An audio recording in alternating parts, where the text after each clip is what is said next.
What up, great people? It's your favorite rope guy here, Lawrence from LOfitnez, and today I'll be showing you how to do the jump rope scare.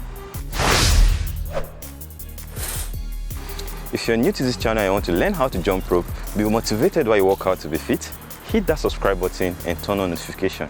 So the skier is a very nice basic jump rope trick that works your ab and core muscles, because this is a nice trick and a basic trick. You should also involve them in your workout. So if you're the type that, or if you're a fan of using jump rope or incorporating jump rope tricks into your workouts, this is a nice move for you to actually incorporate, and we'll be doing that on our channel. So stay tuned to work out with fun with us, and I'll show you get the best out of it.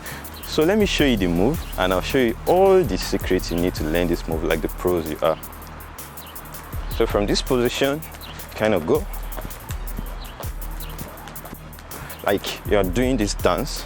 So make sure the flow of this movement comes from your waist and you're maintaining your upper body. So you kind of swing to this place and this place, and once you're carrying out this move, right, make sure your feet are kind of close apart.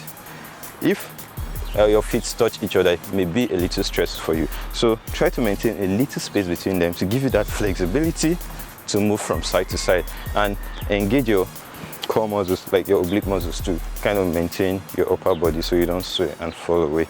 So if you can apply all these rules I've just mentioned, you'll be nailing this move like the pros you are. So without the rope, let's practice and see what we can get with it. So from natural position, you kind of jump. We jump from side to side.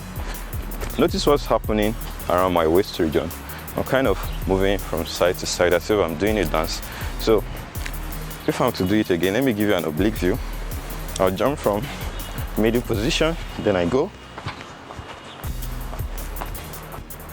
So that's just the basics of this move. It's a very basic move in the jump rope community, and you should be able to do this because you need them for your workouts. It's very effective for workout and building your muscles. So to incorporate the rope after practicing what we've mentioned so far, make sure you involve your wrist action to make sure everything fluid as possible, and you'll be looking as sleek as possible. So from this position, I'll go to my right, to my left. You notice my wrist action is maintaining the arc on the rope, so there's no way it will trip on me. So it's that simple, guys. Once you apply the principles we mentioned in this video, you'll be nailing this move like the pro you are. So this brings us to the end of this video. Thank you so much for watching. If you like it, give us a thumbs up. Share it with your friends who is still adding more jump rope tricks to his collection, and subscribe to our channel if you haven't already. Until next time, guys, remain beautiful, handsome, be fit, and most importantly, stay healthy. Take care of yourself, guys.